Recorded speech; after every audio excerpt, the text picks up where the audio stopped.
Welcome to a special episode just for you ladies.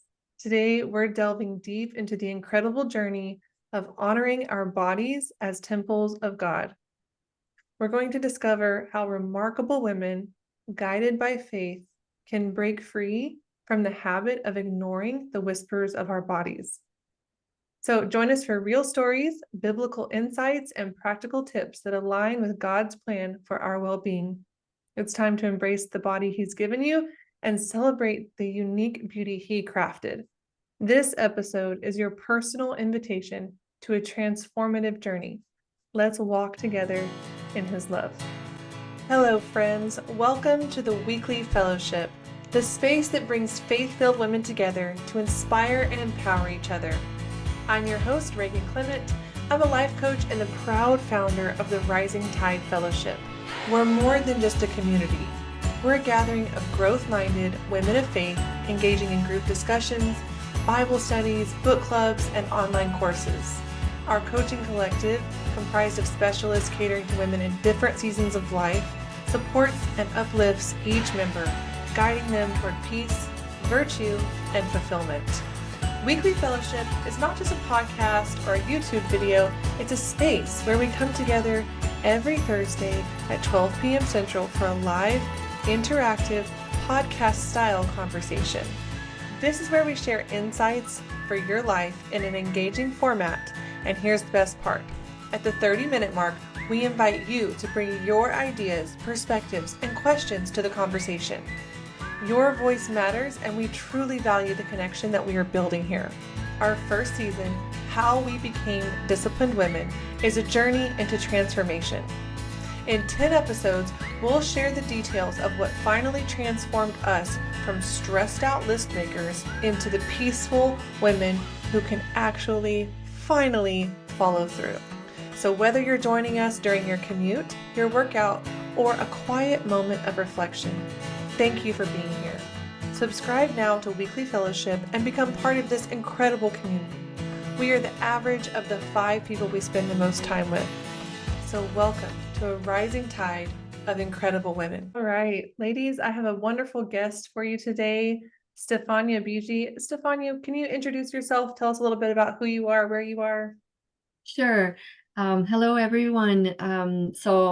As Reagan says, my name is Stefania. I am a health coach, certified health coach. I have started this journey as a health coach after several years of working as a physician back in Italy, where I was raised. And I live with my family of 4 children and my husband in California now. And we've welcomed our children after several years of infertility. And I think because of that, I really love to support and guide women in rebalance their hormones or restore their reproductive health so that they may really feel fully energized, happy, and in tune with their bodies and able to serve the people around them at their best. Hmm. And thank you for having me, Reagan. Thank you. Thank you for being here. I love how, I don't know, I just want to give you so much mad respect for speaking multiple languages and doing multiple cultures and multiple careers. I'm just so honored to be in your presence and to have this conversation and learn from you. So thank you for being here. I Thank you, cannot Reagan. imagine having this conversation with another language in my mind right now. I'm already feeling like it's enough. So you're just awesome. Thanks so much. Thank you. Um, let's let's deep dive into the topic a little bit, ladies. So, remarkable women do not have to ignore their bodies anymore. In fact, if you look around, the women who are really, they've got it going on, they are paying attention to their bodies. They're not doing the old ignoring stuff. This is an amazing thing. We have permission to listen and work with the design of our God-given bodies. But because this concept is so new, we're still learning. So if you're thinking, I'm not sure if I'm really ignoring my body, I think I'm doing okay. Great. Like here are the top 5 most common ways that some of us are still tempted to ignore our bodies. One, we neglect our physical health. Two, we suppress our emotions, our emotional health. Three, we ignore intuitive eating, like we disregard hunger and fullness cues, and we follow restrictive diets without listening to the body's natural signals. Four, we overwork and we burn out. So a lot of us are prioritizing work or our caregiving responsibilities over or at the expense of our well-being. And lastly, number five, we disregard hormonal and reproductive health. We ignore or postpone education about our hormones and reproductive cycles, creating a whole host of issues that we may not even know are related to that. So if you're looking at these five areas, we're going to focus on two of them today. Stefania is going to really focus and address the hormonal health. That's her specialty. And I'm going to be focused on the emotional health. That's my specialty. And so Stefania, let's start with the hormonal health. What are some common ways that you see women bypassing their body's signals? Well, I see that, and I wonder if you can relate. I see that many women really um, don't fully accept these alternations of the way they feel throughout their menstrual cycle, meaning you can possibly know that there are times where you feel more energized, happier, more positive, more optimistic, and times where you really are more sad, more irritable, you feel more fatigued, you are more tired. You don't really look for um, social engagement. You really want to stay home, sit on your couch, and just not interact necessarily. And many women that I meet really kind of fight against this. So they push through even though they notice that they're not as strong, or and so they try to do the same exact things that they would do when they're at their best, or they don't acknowledge that they have this desire to just stay in a calm state, stay home, and so they um, plan their life and their month and their weeks in a way that is just the same, which is not how God made us. God did not make us just the same. That is more, I would say, like um, a man physiology more than women's physiology. And I think that is the biggest thing. And so also work wise, and in deciding how to work out, or again how to have social relationships, when or what kind, we don't really listen to how we feel, how we deeply feel. That makes sense. And honestly, it's kind of a big shift, in the workout world. I was a college athlete and I was a fitness and nutrition coach for a few years. And the way I was taught was, when you're on your cycle, you take Midol and you get back out there and you go full speed. You do your best, you get over it. I remember reading a book on the bus in high school on the way to a basketball game and just bawling, like uncontrollably bawling. And even if any of my high school friends ever listen to this, they remember, like, I was emotional the whole basketball game. And I was just like, what is going on? But today it's different. Professional athletes and high level athletes today, so many of them work with their physiology. They recognize that pushing through on those times when they need to be pulling back actually harms their outcomes. Yeah. I've seen lots of statistics on like lifting more, running faster, beating times when they rest and do different styles of exercises when their body is calling, hey, pull back, pull back, pull back. Yeah, makes a lot of sense. That's It's the word. just so different. Yes. Yes. So if someone today is here like, okay, I want to be a holy person, I want to be a disciplined person, I want to be a good woman, why do I care about hormones? What can you tell me about that? Well, I can maybe share something from my own personal experience. As I was mentioning, I had my children after several years of infertility, and if I want to answer very sincerely to this question, I have to go back to that time because that was a time where I was telling myself I was very upset with how God made us because I was thinking like these shifts of emotions and um, physical wellness, if we want to call it that way, are not serving me in any way. I don't need them because I like they would be useful if they would get me somewhere, and they're not getting me anywhere, and they're just in my way. I at least want to be perfectly efficient at work. I want to be in a good mood always. I want to be a person that is um, at top of my energies and happy to be with people. And that was not the case during some times of my cycle. And honestly, it took me a lot of time um, to get to what I think is needed from us women, which is acceptance and acceptance of how God made us. I may say I don't care about hormones, but truly, it's part of the essence of who we are as women. So we are, um, it's part of reveals. Um, how can I say? I'm sorry. It's like a concept to me that is, I was trying to uh, gain clarity before coming here. The way our hormones go up and down and so our mood as well and our energies kind of makes us vulnerable, right?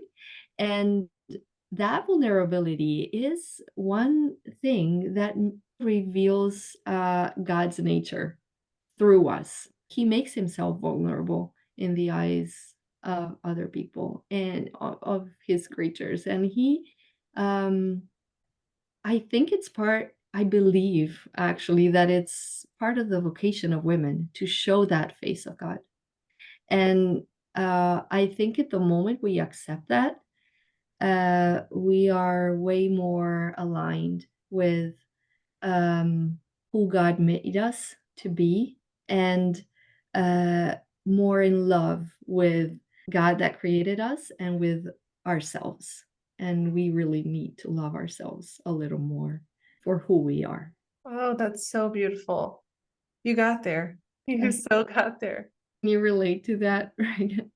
Yes. Yeah. It's almost like I can almost, I don't know, it feels like next time I'm subconscious, not even subconsciously, I'm pretty much, we really beat ourselves up when we're tired or when we're overstretched or um for out of the blue the other night I just got really tired. Normally I'm very like the leader of the family in the evening, where we're packing lunch boxes and we're tidying and we're getting our baths and we're doing snuggle time and reading and prayer. And the other night my body just kind of said, I want to sit down and I want to be cared for. I feel really all of a sudden just out of nowhere. That's what it felt. So I told my kids that. I told my kids that, and they really stepped up. They were like, "Oh, okay, mom." They were serving me. My little son made this yogurt and put a banana in it and sprinkled some chocolate chips and bee pollen and this little treat that we make. And he brought it to me in this cute mug, and they really leaned into it. And I didn't appreciate it at the time. I was just kind of thinking like, "Huh, I wonder what's going on with me." But I was able to reveal the vulnerability of Christ. And then they got to stand up and step up for me. And it honestly was a gift to them. At the time, I think I felt like it was kind of like I failed them that night. But hearing you reframe it as like women are revealing the character of God because we're reflecting him too. He made us in his image in a Yeah. different way than he made men. And Yeah. so it's just so beautiful. Thank you for, I didn't know we were going to talk about that today when we talked about hormones. I was trying to make really it it's something really hard. I think it's something really hard to admit. It is for me at least. Am I this person that has this kind of weakness built in, if you want to call it weakness, because as we're talking, it's actually a point of strength in a way. You can have different um, faces or abilities in throughout a month, and um, it expands your um, ability to grow, to learn about yourself, to relate to other people, uh, to understand the way God is at a deeper level. And so, yeah, what seems weak really is not, and it's beautiful what the example you gave about yourself and your kids. It's really like when you allow for it, for your vulnerability to show, great things happen. You're opening that space for someone to come in, or for yourself to see better, or for God to see you. Well, thank you so much for hitting on that, and really narrowing that down a little bit, because the hormonal piece, I think, is just disconnected for so many of us. So I am going to put in the show notes for everybody, if they want to have like a call with you, if they want to just see where their hormones are, or have a discussion, or kind of a health, a wellness vision for them. We'll put your website in the show notes so people can schedule a call with you. Sure. And Yes. then let's shift gears here a little bit. So, Stefania, how can I tell when I should listen to my body and rest versus when I should just get tough and keep moving? Oh, that's a great question, Reagan. Well, I would say that's where our emotional health comes in, right? And I think you have a lot to say about it. Yeah, yeah. Okay, so we'll shift to emotional health a little bit here. And to help understand when to listen to our body and when to get tough, we can lean into our emotions here.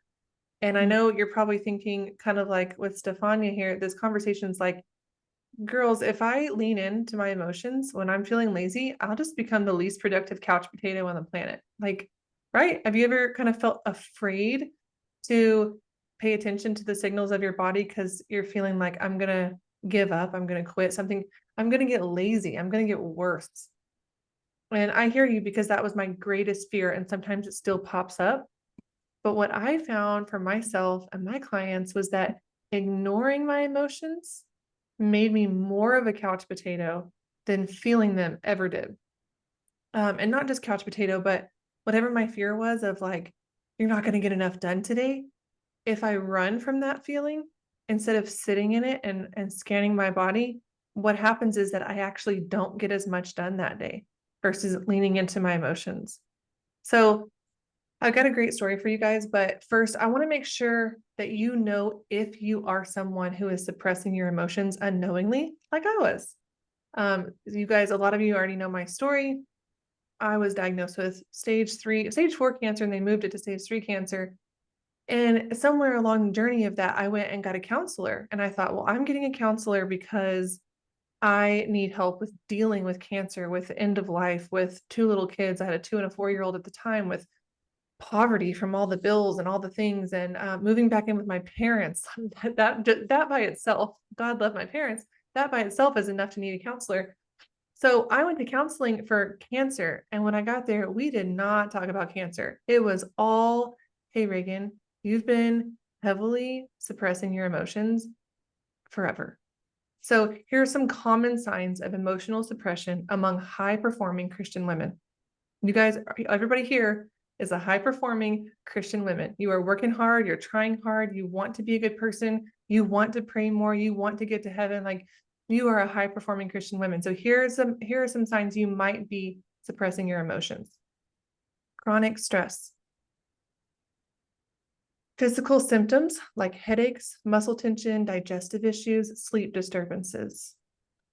Emotional exhaustion, like persistent feelings of fatigue, emotional exhaustion, or burnout. Perfectionism, an excessive need for perfection or fear of failure, and a constant self-pressure. Difficulty setting boundaries, overworking, overcommitting, avoidance of conflict, few friendships, and escapist behaviors like, engaging like in excessive things like food or alcohol or even binge watching, but just trying to escape your emotions. So I don't know if any of those sounded familiar to you guys, but I know they did for me. And the question here is, why do so many women override our emotions, all in an effort to be a good person? So we're all good people here. We're all trying to be good women, to be remarkable women. And we're overriding our emotions in pursuit of that. Why? Because most of us grew up with parents who didn't know what to do when we showed big emotions. And it's not their fault. Their parents didn't know what to do either. So think back to when you were a child and you raised your voice. What happened? What about when you sobbed or showed anger? I bet some of us got a go to your room until you can come out with a smile on your face. Some of us might have gotten hit or punished. Some of us got if you're going to cry, I'll give you something to cry about. Or even really sweet and good intentions. This is something I've done with my kids. Didn't know what it was doing, but sweet and good intentions like, what's wrong? You're okay. You're okay. You're okay. What's wrong? Really trying to fix it and make it go away as fast as possible. So all of these methods really were telling our brains the same thing. It was sending us this message that said, if you feel emotions, something is wrong. So our brains and our bodies have been wired to avoid it, suppress it, or quickly fix any negative emotion we're feeling. If this sounds familiar, you might throw a little something in the chat there.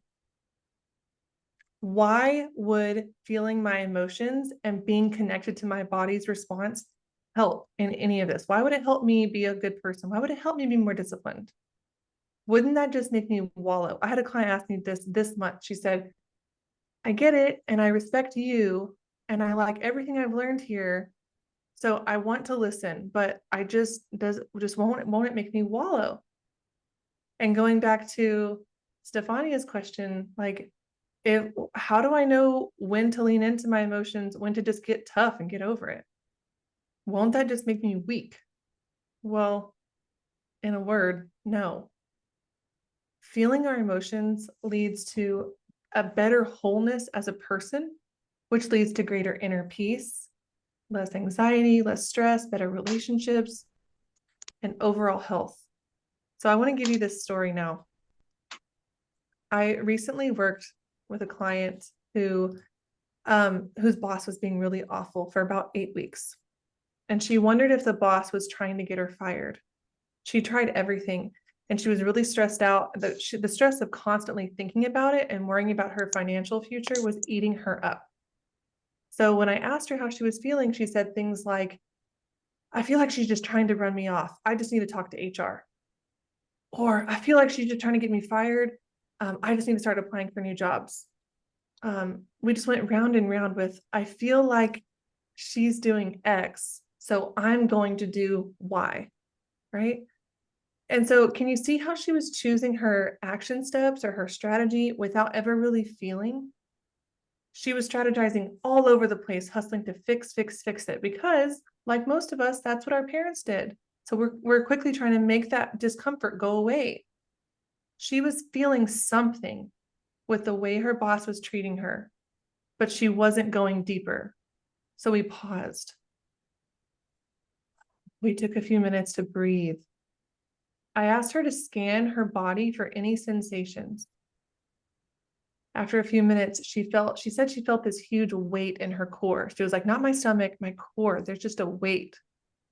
So we just sat there with the weight for just a few minutes and just brought awareness to where she was feeling it in her body, what it felt like. Does it have a temperature? Does it have a color? Does it have a weight? Does it have a shape? And we did a few somatic techniques to help her feel safe with the feeling. Did some breathing exercises, we did some movement, and she started to feel safe. So she felt the feeling. Once she stopped running from the weight in her core, she could breathe. She could think more clearly. And you know what she said?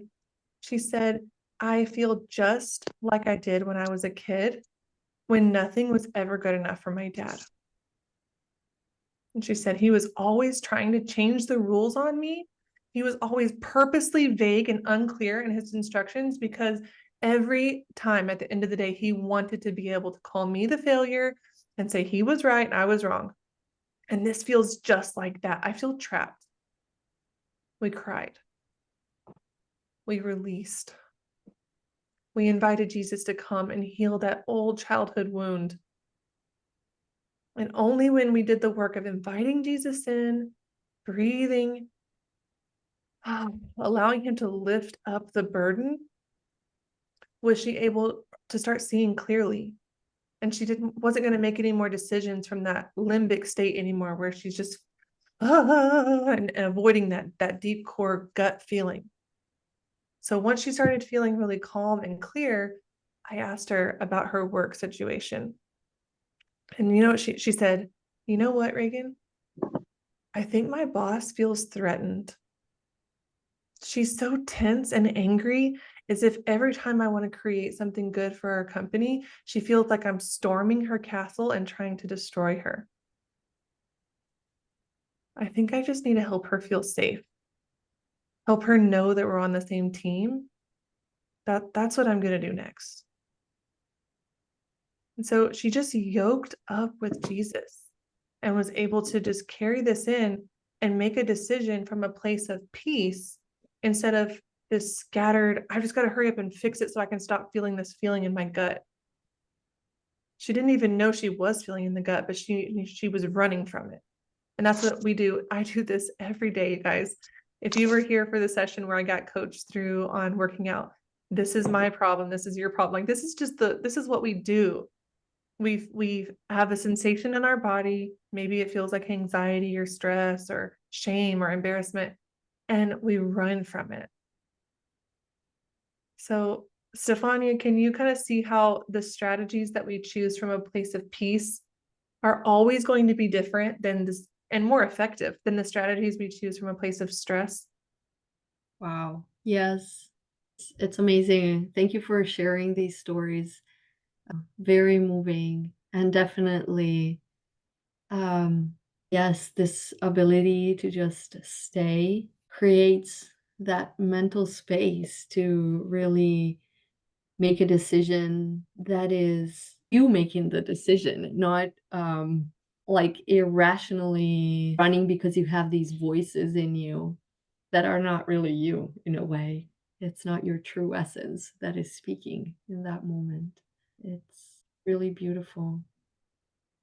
So even if we take it back to the example of, okay, my cycle is telling me I need to rest more right now. What am I feeling? And then we can compare and say, okay, once we know what we're feeling, maybe we feel guilt, like that story about me feeling a little bit guilty, like maybe I'm failing my kids if I take a night off and I let them serve me. And so when we really bring together, like, okay, this is what my body is doing through my cycle, through my natural hormonal cycle, and here is what my emotions are doing. And I invite Jesus into both. Okay, God, you're with me here. Like, help me through. This is suffering. I feel guilty. I feel like I'm failing my kids. I just want to bring this to you. I want you to help me carry it. And then we can make a choice. Okay, and when I do this work, I usually feel very comforted by Jesus. I usually feel like he's saying, I see how hard you're working. And then I can make a better decision from a place of peace and his comfort. And sometimes it is to get up. Sometimes he does challenge me, get up, girl, you know, but so many times I'm actually overworking and over pushing and not accepting his compassion. And I So, okay. oh, sorry. No, I was just thinking, I wanted to add one more thing to what you're saying. Um, we really are a whole.